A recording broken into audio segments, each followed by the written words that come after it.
The Avon Lake City School District is committed to personalized educational excellence and steeped in more than a century of history and tradition. My name is Ned Lawver. I'm the Director of Operations for the school district, and I'm so proud to work on the support staff side of the organization because of the pride they take in driving kids to school, serving healthy meals, cleaning and maintaining our buildings, and so much more. Our school buildings are warm, welcoming, wonderful places to learn, and we work very hard to keep them that way. In December 2020, the district received the results of a study from the Ohio Facilities Construction Commission that indicated that 6 of the district's 7 buildings had reached the point where new construction should be considered instead of renovation. Here are some of the key areas identified in the report for the community to consider.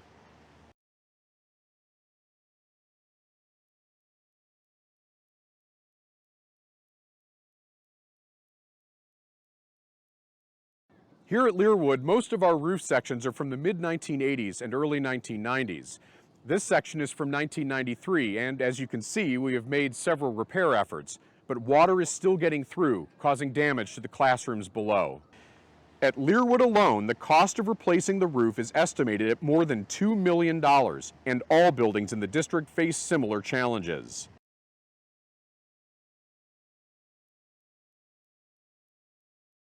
Redwood is our newest elementary school, constructed in the early 1960s. Its stacked boilers are in poor condition and require frequent repairs. Speaking of repairs, despite routine maintenance and care of our high school chillers, one chiller experienced a catastrophic failure over the winter, which will require replacing the entire plant at an estimated cost of $1.3 million. None of our elementary, intermediate, or middle school systems comply with current Ohio school design standards, and none of them can easily be renovated to accommodate modern air filtration systems or air conditioning. And the high school system? Total repair and replacement of the system was recommended by the OFCC over 2 years ago.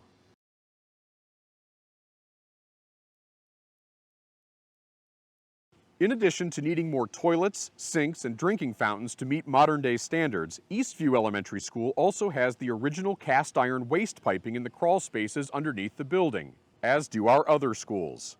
Last year, a section of this waste piping disintegrated, resulting in waste being flushed directly into the crawl space. To replace just the sanitary waste piping under Eastview is estimated to cost over $100,000, with similar work recommended in the other buildings. In late 2020, the OFCC estimated the cost of all plumbing repairs in the district at approximately $3.28 million.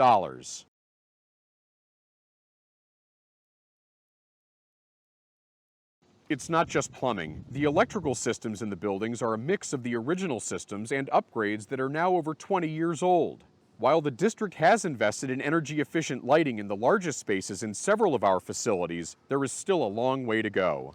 The OFCC report labeled several of our building electrical systems inadequate now and/or for future use.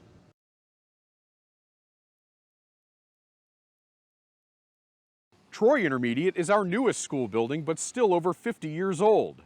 The OFCC cited masonry, windows and window lintels, exterior doors, and insufficient expansion joints as areas that require attention. These challenges are not unique to Troy. All buildings in the district face similar challenges as they continue to age.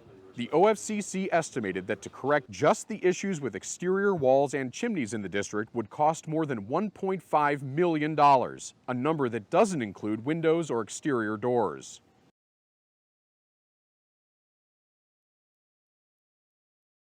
Pre-K through 8, we operate 6 of everything: cafeterias, gymnasiums, offices, clinics, and more.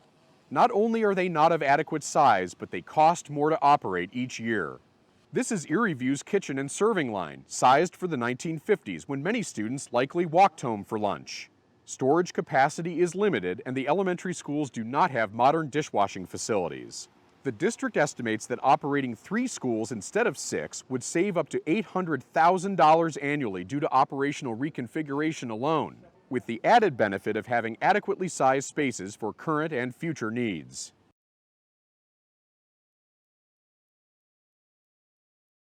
Here at Westview is a perfect example of how the needs of today's students are no longer met by our 70-year-old elementary schools. In this classroom for students with special needs, we need a restroom with a changing table next year. Our students come first, so we removed a toilet, took down a partition, and ordered a changing table to fit the space.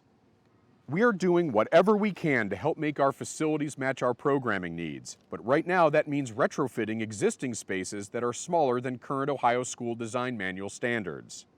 These are just some of the challenges we face, and I'm so proud of our staff for facing these challenges head-on every day.